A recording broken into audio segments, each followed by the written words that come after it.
Hi మిత్రమా, కుశలమా? Welcome back to our channel Lakshmidevi vlogs. మేము కుశలమే మిత్రమా. నువ్వెక్కడికి పోతున్నావు అని అంటారా? చెప్తాను ఓపిక పట్టండి. చూసారా, పొద్దున్నేనండి ఇంటి దగ్గర పనులన్నీ పూర్తి చేసుకుని ఇంచుమించు 5-6 నెలల నుంచి వాయిదా పడుతున్న ప్రయాణం అన్నమాట. ఎందుకో అలా కుదిరిపోయింది. అయితే నేను, మా చెల్లి, మా మరిది గారు, వాళ్ళ అమ్మాయి, మా మేనత్త అండి. మేనత్త అనుకోవచ్చు, అక్క అనుకోవచ్చు. అక్క మేనత్త ఎలా అయింది అనుకుంటున్నారా? అది పెద్ద విషయం లేని స్టోరీ. ఆ స్టోరీ తర్వాత మీకు చెప్తాను. అయితేనండి, ప్రయాణం ఎక్కడికి అనుకుంటున్నారా? వాడపల్లి వెంకటేశ్వర స్వామి దర్శించుకుంటానికి ప్రయాణం అయిపోయాయి అన్నమాట. రావులపాలెంలోనండి బస్ స్టాండ్లో పెట్టారు. భలే ఉన్నాయండి మొక్కలు. తర్వాత అండి రావులపాలెం వచ్చిన తర్వాత రావులపాలెం బస్ స్టాండ్ నుంచి ఆటోకి వస్తామన్నమాట. అయితే మా ఇంటి దగ్గర నుంచి ఆటోకి వచ్చి తర్వాత ఏమో బస్సు ఎక్కి బస్సు రాజమండ్రిలో దిగి రాజమండ్రి నుంచి రావులపాలెం వచ్చి రావులపాలెం నుంచి ఇలా ఆటోలో వెళ్తున్నాం అన్నమాట.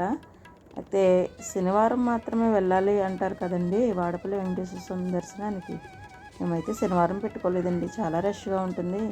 ప్రశాంతంగా దేవుని చూడటానికి వెళ్ళాలి తప్ప జనాలు చూడటానికి కాదు కదా అనిపించింది అన్నమాట. అయితే మా చెల్లిగారు అమ్మాయికి ఇక్కడ మొక్కు ఉందన్నమాట. మొక్కు తీర్చుకుంటాకైతే వాళ్ళు వస్తున్నారు. అక్క వస్తావా అంటే మా అక్క నేను కలిసి వచ్చేసాం అన్నమాట. వెళ్ళగానే అక్కడ 2 అయిందండి, క్లోజ్ చేసేసారు. స్వామివారి దర్శనం మళ్ళీ 4 దాకా కుదరదన్నారన్నమాట. అయితే వెళ్ళగానే అక్కడ చక్కగా భోజనాలు పెడుతున్నారండి. మా చెల్లి అంటుంది, ఇదివరకు వచ్చాను అక్క, అసలు ఇవేమీ లేవంటుందండి. ఇంచుమించు మా చెల్లి వచ్చి అదిగోండి ఈ బుడ్డది పుట్టక ముందు వచ్చిందనమాట. అంటే 7 సంవత్సరాల క్రితం వచ్చింది. అప్పుడైతే ఇవేమీ లేవంటండి. ఇవంతా ఖాళీగా ఉండేదంటే ఇప్పుడు మొత్తం డెవలప్ చేస్తారు కదా. చాలా అంటే చాలా బాగుందండి. ఇది గోదావరి నది అండి. దీని పేరు గౌతమి నది ఒడ్డున వెలిసినటువంటి 7 వారాల వెంకన్న స్వామిని దర్శించుకోవడానికి వచ్చేసామన్నమాట. అయితే 7 శనివారాల వ్రతం పూర్తి చేసుకుని ఇక్కడ చక్కగా స్వామివారిని అయితే దర్శనం చేసుకుంటారు కదా. 7 వారాలు వచ్చిన తర్వాత నాకైతే చాలా అంటే చాలా ప్రశాంతంగా అనిపించిందండి నార్మల్ డేలో రావడము. అయితే అప్పుడు కూడా ఖాళీ లేదనుకోండి. మేము ఏంటమ్మా వెంకటేశ్వర స్వామి దర్శనం చేసుకుంటాకు వచ్చావు, మొక్కలను చూపిస్తున్నాం అంటారా? ఇక్కడండి విరివిగా ఎన్ని మొక్కలు దొరుకుతాయండి. మన చీప్ అండ్ బెస్ట్లో దొరుకుతాయి అన్నమాట.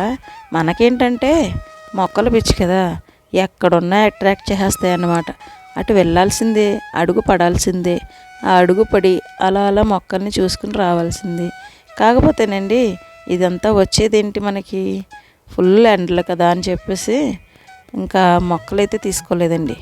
మళ్ళీ ఒకవేళ వెళ్ళామనుకోండి అప్పుడైతే ఫుల్గా ఒక 2-3 మొక్కలు అయితే కొని తెచ్చేసుకుంటానమాట. ఇప్పుడు ఎందుకు కొనలేదు అంటే రీజన్ అదనమాట. ఫుల్గా ఎండలు ఉన్నాయి.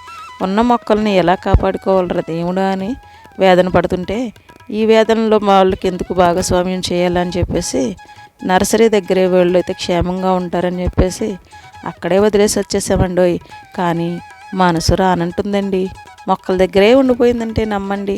ఆ వెంకన్న బాబుని దర్శించుకుందామని ఇంకా బలవంతంగా మనసును కూడా లాక్కుని వెళ్ళిపోయాను అనమాట. చూసారా, భలే ఉన్నాయనుకోండి మొక్కలు. కొత్త వెరైటీస్ అన్నీ కూడా ఇక్కడ భలే అవైలబుల్గా ఉన్నాయండి. మనకు కావాల్సిన ఇండోర్ ప్లాంట్స్, ఫ్లవరింగ్ ప్లాంట్స్ అన్నీ ఉన్నాయండి. చూసారా, మా బొడ్డుది ఫేస్ ఎలా పెట్టిందో. దీనికి విచిత్రం ఏంటంటే ఇది అస్సలు గుండు చేయించుకొని ఏడుస్తుందండి. ఏడుస్తుంటే వాళ్ళ డాడీ, అమ్మా నువ్వే కాదు నేను కూడా చేయించుకుంటానని కూర్చుని ఆ అమ్మాయికి తోడుగా వాళ్ళ డాడీ కూడా చేయించేసుకున్నారండి. ఇంటి దగ్గర ఒప్పందం చేసుకుని వచ్చిందంట. డాడీ నువ్వు చేయించుకుంటేనే నేను చేయించుకుంటాను అని మా బొడ్డది. అయితేనండి, అమ్మా పెద్దమ్మని తీసుకొచ్చావు, ఇద్దరిని తీసుకొచ్చావు కదా, వాళ్ళకి చేయించలేదు, నువ్వు చేయించుకోలేదు, నాకు మాత్రమే గుండెదికి చేయించావు అని చెప్పేసి అడుగుతుందన్నమాట.